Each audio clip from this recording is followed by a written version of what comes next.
The Aravallis are a protective mountain range crisscrossing Delhi, estimated to be more than 1 billion years old.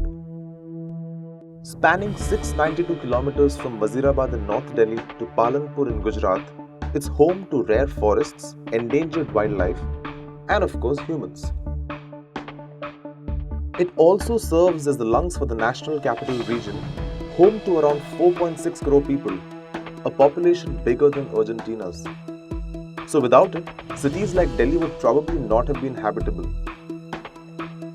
In fact, parts of Delhi were carved out of the Aravallis, from the Jama Masjid in Old Delhi to the Rashtrapati Bhavan on Raisina Hill. But unscrupulous real estate greed and privatization of land are sealing the fate of this once pristine ecological habitat, especially in Haryana, where since the time of Akbar, the mountain range has been recorded as a Gair Mumkin Pahad, or an uncultivable hill.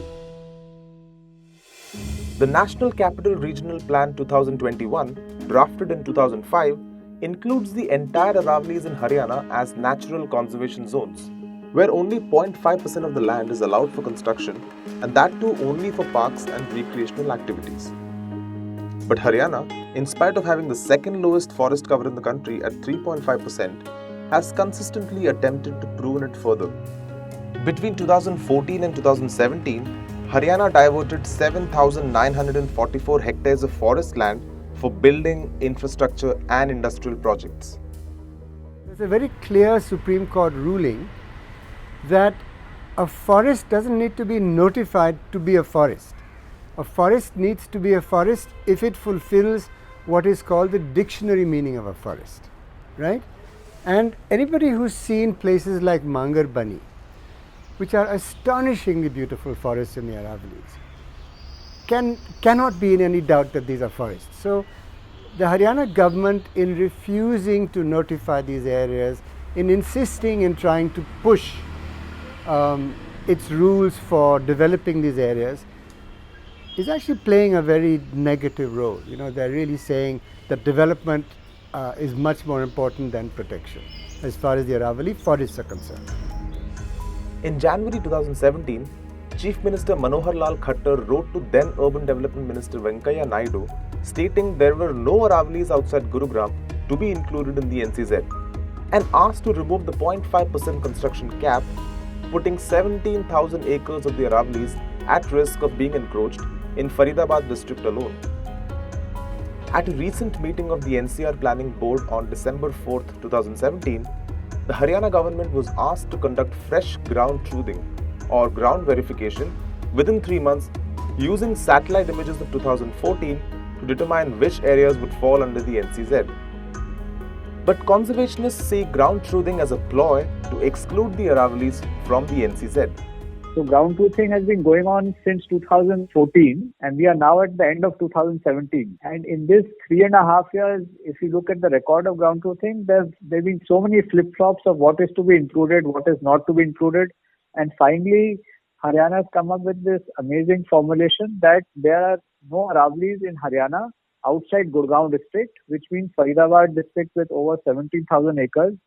Of Aravallis is actually, doesn't have official Aravallis according to government of Haryana. And this is just, one of the many delaying tactics to remove the National Conservation Zone tag from the Aravallis. So essentially, any construction after 2005 in the Aravallis would be illegal. Therefore, the cutoff date for ground truthing should also be 2005.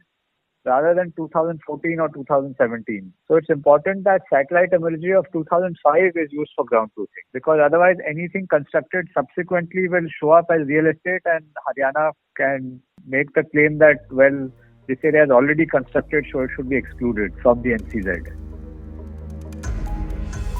The refusal to identify forests as per the Supreme Court order and the very denial of the existence of Aravallis in the state only ends up profiting the builders. Like this private company that has been allowed to fell thousands of trees for a real estate project. But the decline of the Aravallis in Haryana began much earlier, in the 1960s, when common land belonging to the villages was parcelled up through the process of privatization.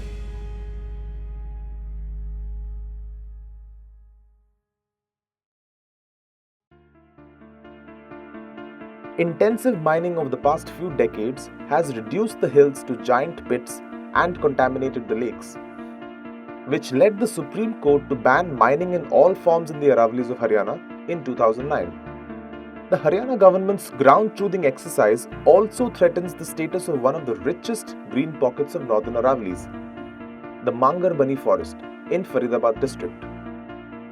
To its credit, the Khattar government had declared it as a no construction zone in 2016, but activists claim that ground verification could exclude Mangarbani from the NCZ as it falls outside Gurugram. Mangarbani is one of the last jewels that persists in the northern Aravallis.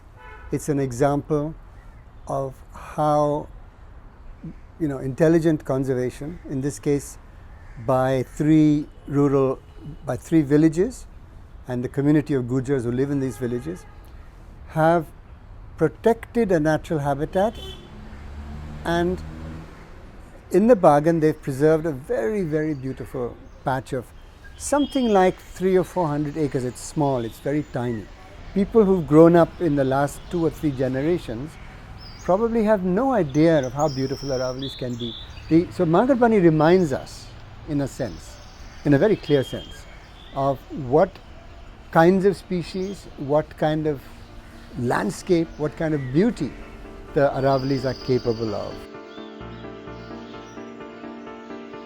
The dense cover of the native dhau tree in Mangarbani is a refuge for leopards, birds, rare insects and flowers. With no clarity on Haryana's stance about its legal status, it's an appropriate time to consider permanent security for Mangarbani as a protected forest.